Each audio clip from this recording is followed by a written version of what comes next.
Hey everybody, it's Chris with Outdoorsobsessions again. As you saw earlier in the series, I and my wife went out to South Dakota for the spring light goose conservation hunt.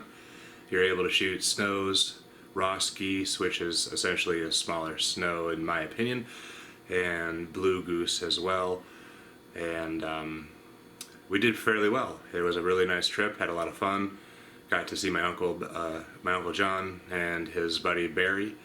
So Courtney got to shoot her first several geese, and I'm ending up with a mounted Ross out of the deal. So all in all, it was a pretty nice time. So today we're going to show you exactly what I do when I get a goose, duck, fowl of any sort, and I have enough time. Typically, no matter what I find time, however, if I am in dire need of time, I will just stick to simply breasting out a bird. Now, keep in mind, this is not something I expect anyone to do themselves, meaning I'm not looking down my nose at you one bit if you are happy and content just breasting out a bird. That's great.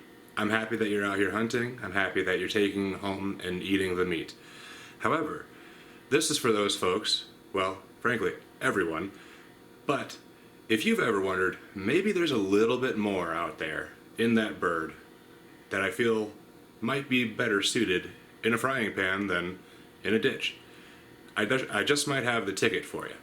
So I'm just going to show you what I do, which is not 100% use of the bird. However, it's pretty close. So let's get started. I've got a blue goose, a juvenile blue goose, that we're going to go through, and piece by piece I'll show you exactly what I'm pulling out and what my plans are for that nice morsel. So thanks for tuning in. Okay, as I said earlier, this here is a juvenile blue goose. The mature blue goose will have a completely white head and beginning of his neck. Goose. Inside, they have a tongue. Oh. He's got a little bit of a bloody tongue. So, by the way, if you're getting squeamish by blood and guts and everything, I really suggest you think about whether or not you want to watch this, because we're going to get pretty intense, not just breasting out a bird. So, with that being said,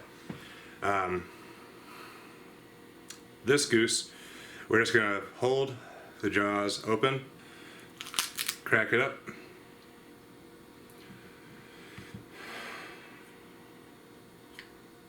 Underneath that little tissue that connects the tongue to the bottom skin, and frankly my terminology is probably not the best, and getting used to this camera angle means I'm gonna have to do things probably left-handed, so just self-filming here obviously. So I snip that, pull back, and I'm just going to come here and cut that off. Anywho, we have a tongue. Yes, a tongue. What we could do with this, we could boil it down, make it tender, remove the bone in the middle, and we're going to do something fun with it. I haven't quite decided, because this will be actually the first time I've ever used the tongue from the animal. But since I'm on a snow goose hunt that had a pretty good amount of birds, that's the perfect time to go ahead and do that. Trusty little hatchet here. We're going to decapitate this bird.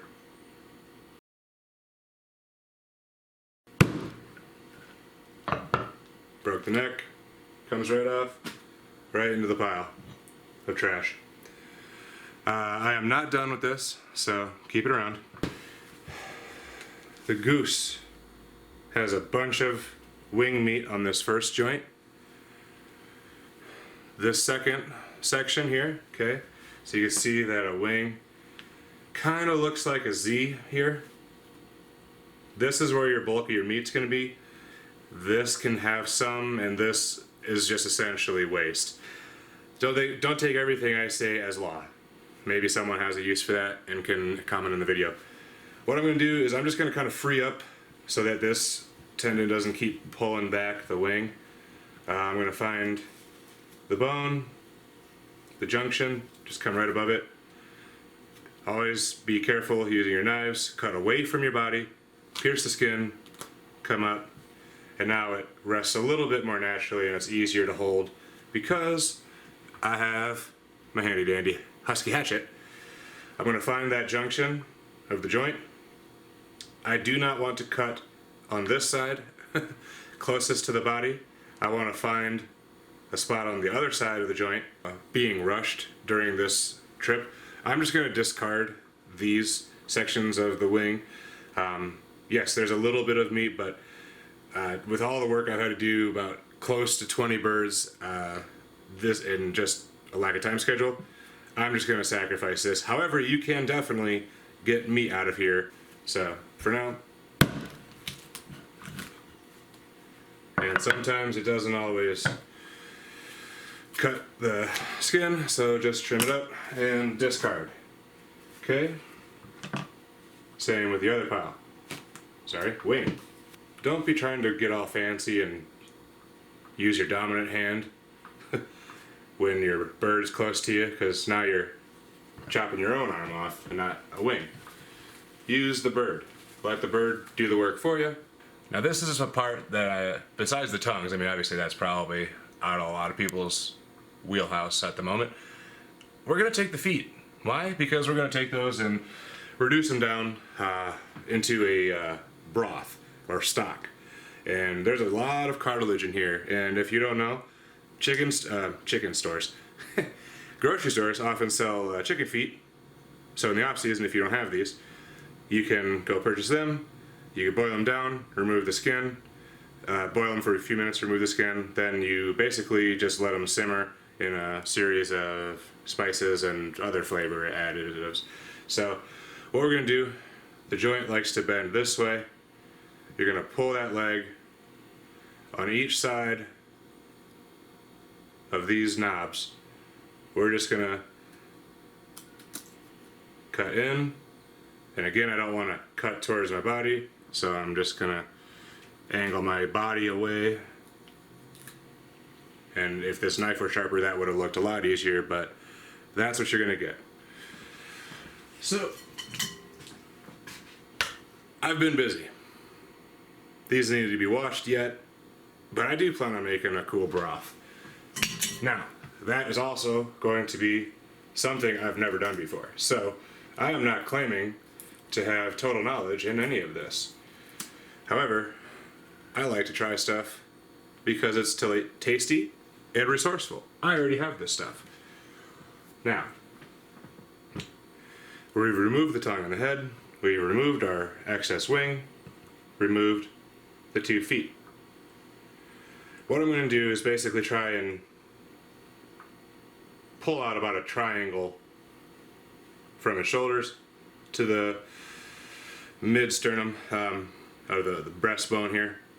I do not want to start plucking, well, I'm actually not plucking, I'm just peeling, down here by the, where the rib cage no longer is, and it's just soft here, because you could punch right through those soft organs and mess up the intestines and get a really bad smell. And you don't have to be pretty about this at all. You're just gonna grab as much as you can, pull straight forward. Okay? Just like that. See how I made that little triangle? Again, everybody's got their own ways of doing things. This is just how I do it. So hopefully it might work for you. Now, I'm gonna continue up. This just comes right off. While I'm up here, use my scissors, cut the trachea, cut the esophagus, peel that away. I'm sure I could probably get into some sausage making with that esophagus. I'm just not quite there yet in my learning. So, but we're going to continue on. We're just going to peel this skin back so you can expose the breast fully. Okay. Then I like to come back and take the legs off. As I said earlier, try not to cut yourself, so I'm flipping the bird. As you can see here, there's two things I'll show you. I've tried a couple different techniques, so I'll show you both. You can basically, like you're taking a sock off. Now I'll tell you, these legs, man, I meet very few people who also keep the legs. So as you can see, just like that, I've taken the sock off, as I call it, and I have a completely skin-free knuckle. But there's a lot of really outstanding meat on these legs, and I'm going to kind of brace the skin here and gently peel back, because if you kind of do it in a super fast hurry or careless, you can start to tear the muscle away, and it's not too much you'd lose. So now I've got the whole leg exposed. I'm gonna put my middle couple of fingers on the ball joint where that joins the rest of that back area, and I'm just gonna, yep, you heard that hopefully. You can see that ball joint sticking out right there. Now what we're gonna do is we're just gonna cut on this side. This may not seem terribly large at the moment. I got pretty big hands, but these add up. And honestly, just this size alone, it does make a pretty good meal, and me a big snack. I like to take these and use a mixture of like kosher salt and certain spices and whatever, and pepper, and basically you're just gonna mix these in and let them sit for 24 hours overnight, and you'll come back and throw them, rinse them off, throw them in a pot which is actually filled with lard, and you're gonna let those simmer for 8 hours or so, so you can just take it like this and falls the bone off. It just falls off the bone. As you can tell, I'm a little tired. It's usually how it goes when I am, well, doing about anything lately. Now, I said I was going to show you two different methods. Another tool that can work pretty good is a gut hook. Most of you deer hunters out there, you guys know that pretty good. So I showed you the sock method. Before I'm going to use the gut hook, it kind of doesn't work with all this excess loose skin. So I'm just going to take out some of the work there by getting it, the entry point of the gut hook, to where the skin meets the meat.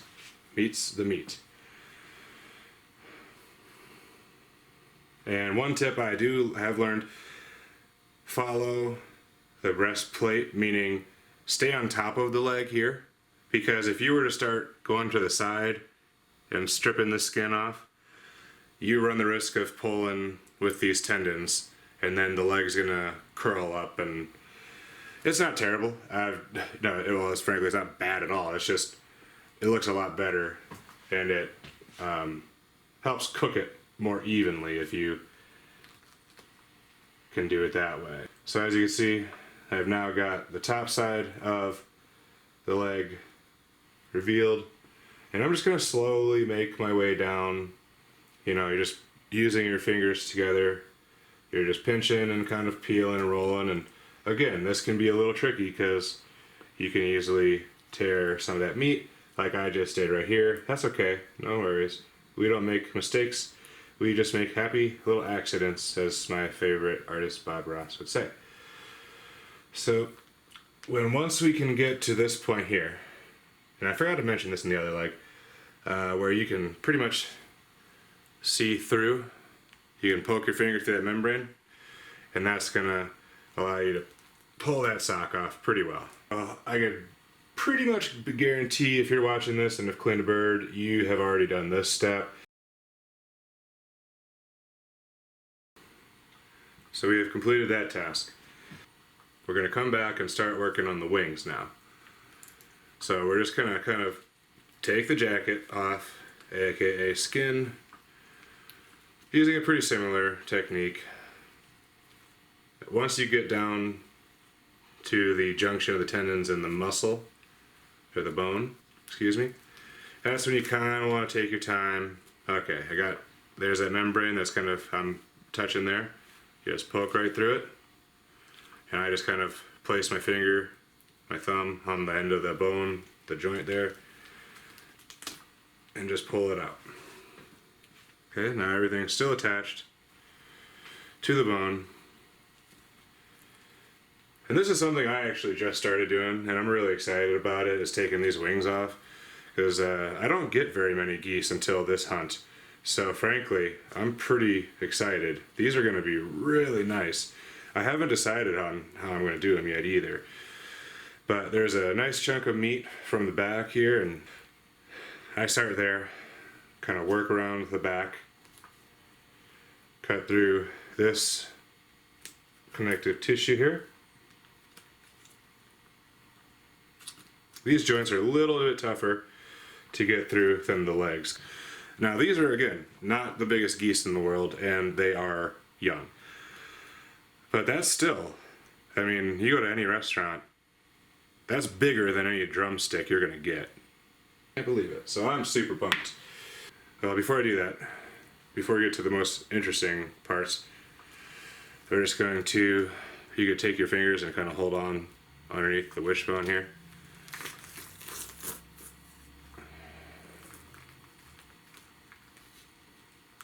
Oh, good. That worked out just as I wanted to. Now, what we're going to do with this carcass here, well, there's a few things that we want out of here. What I'm going to do is just puncture that, tilt the rib cage up, and that's going to cause the organs to fall, creating space so you don't cut them. Okay. Taking my kitchen shears, the cheaps. I was worried they weren't going to be good enough to go through these bones, but they work. And I'm just kind of doing like I do with the tongue, just going to try and pull back that rib cage right here. Now, staring at you right in the face like a tongue, but fatter, right here. Here, let me get you close up. Here's the tongue. Since I got you up here.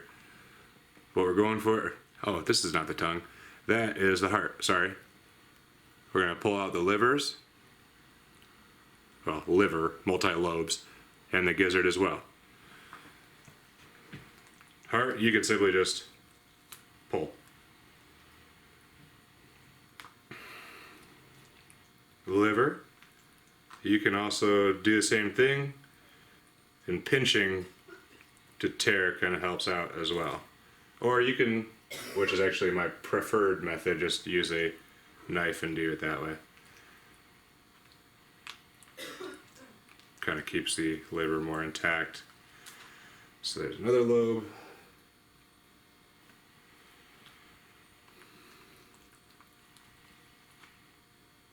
And kind of just, hey, and my lovely wife is woken from the dead. Right. To go to her shift. And we got the gizzard here. Hi, hon. Hi. All you're going to do with this is just kind of pull it out, separate some of that smooth membrane that isn't really attached. It's just kind of stuck to it. And just go ahead and cut through those connective vessels. There's your gizzard. These can be used in so many different ways. You can fry them up, you can long boil them, you can make them into sausage. There's so many different things. That's what I do enjoy about this process, is that you've got lots of options. Now, we're not done yet. I want to keep this carcass because I'm going to try and make some delicious goose broth out of it. And so what I'm going to do is have to remove these here organs, and I'm just going to use these shears just to cut the remainder of this carcass up. Toss the rest in my pitch pile.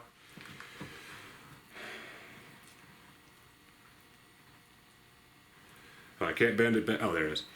Yep, so now we have a completely free of organs carcass. and this is going to go in and make a wonderful stock to boil down. So give me a minute, I'm going to wash my hands and I'll show you what we got. Okay, so as you can see, here's what most people simply take out themselves. No problem with that. I'm not judging, they're still having a good time. And here's what I'm able to harvest. Flavorful broth for lots of uses. Amazing meaty wings.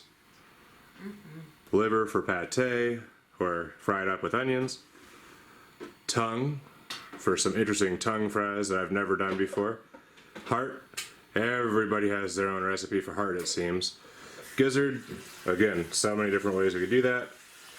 And the drumsticks, the thighs and legs. So,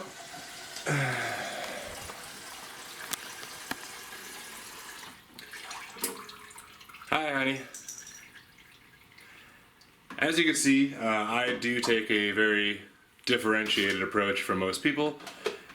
I'm not expecting anyone else to do this much labor because frankly, it kind of drives you nuts when you go through 20 birds. But it's very rewarding and the options are pretty limitless now with this one animal creating several meals. And we are excited to keep you updated on exactly what we're going to do with each of these.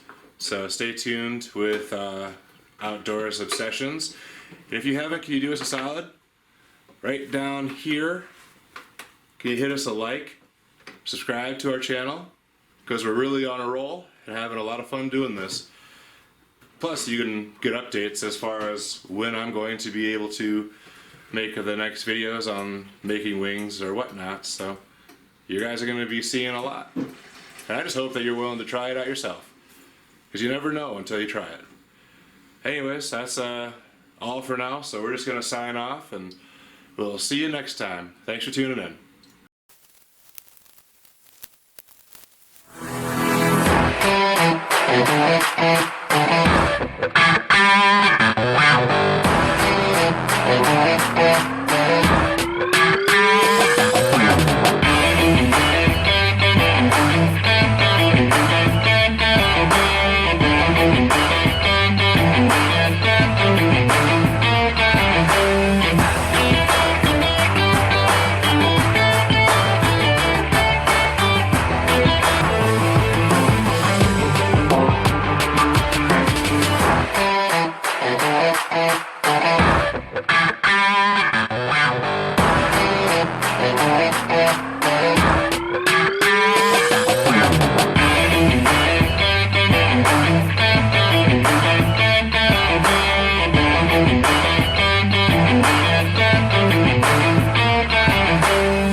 Okay, no worries.